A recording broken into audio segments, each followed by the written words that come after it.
நீங்க அட்வைஸ் பண்ணதெல்லாம் எனக்கு நல்லா புரிஞ்சுது. தப்பு பண்றது ஈஸி, ஆனா அந்த தப்ப உணர்ந்து மன்னிப்பு கேக்குறது ரொம்ப கஷ்டம்னு எனக்கு நல்லாவே புரிஞ்சுதுமா. என் நிலைமைய தயவு செஞ்சு கொஞ்சம் புரிஞ்சுக்கோங்க. ரொம்ப கஷ்டமா இருக்கு. என்னால இனிமே அந்த வீட்ல மன்னிப்பு வாங்க முடியாதுமா. நான் எல்லா வகையிலயும் முயற்சி பண்ணி பார்த்துட்டேன். இல்ல ஹாசினி, எது நடந்தாலும் சரி, நீ ராமசாமியோட பொண்ணுங்கள்ல யாராவது ஒரு பொண்ணு கிட்டயாவது மன்னிப்பு கேட்டாதான் திரும்ப நம்ம வீட்டுக்கு வர முடியும். அம்மா, உங்களுக்கு என் மேல கொஞ்சம் கூட இறக்கமே இல்லையா? உங்களை கெஞ்சி கேக்குறேம்மா, எனக்கு என்ன தண்டனை வேணாலும் கொடுங்க. ஆனா தயவு செஞ்சு என்ன சென்னைக்கு கூட்டிட்டு போயிடுங்க. என்னால முடியலம்மா. இல்ல ஹாசினி, உன்னை பார்க்கும்போது எனக்கும் கஷ்டமா தான் இருக்கு.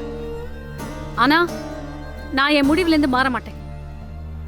அந்த பொண்ணுங்களோட சாபம் உன்னை கண்டிப்பா ஏதாவது பண்ணிடும்டி. அதனாலதான் நான் இவ்ளோ பிடிவாதமா இருக்கேன். என் பதட்டம் என்னன்னு தயவு செஞ்சு புரிஞ்சுக்கோ.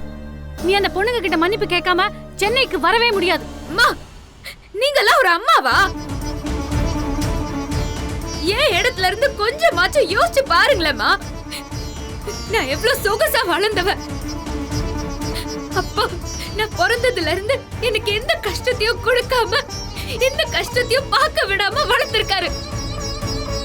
அப்படிப்பட்ட நான் இங்க வந்து வீடு பெருக்கிற, துணி துவைக்கிற, பாத்திரம் தேய்க்கிற, சமையல் பண்ற, ஏன் மாட்டு சாணிய கூட அள்ளி மாட்டு தொழுவத்தை எல்லாம் கிளீன் பண்ற, பால் கறக்குற, பால் விக்கிற, இதெல்லாம் எனக்கு தேவையாமா? இதெல்லாம் உனக்கு தேவையில்லாத விஷயம்தான். ஆனாலும் என்னமா பண்றது? நீ பண்ண தப்பு அப்படி. அதனால நீ இதெல்லாம் அனுபவிச்சுதான் ஆகணும். ப்ளீஸ் மா. இல்ல ஹாசினி, உனக்கு ஒரு விஷயம் சொல்றேன் கேளு. இது வரைக்கும் நீ உன் அப்பாவோட தயவுல தான் எல்லாத்தையுமே சாதிச்சிருக்க. அவர் இல்லனா உன்னால எதுவுமே செஞ்சிருக்க முடியாது. ஹாசினி, உன் அப்பாவோட தயவு இல்லனா நீ வெறும் 0 தான்.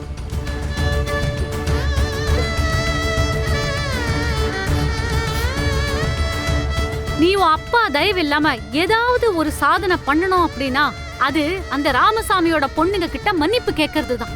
மா ப்ளீஸ் மா, ப்ளீஸ் மா.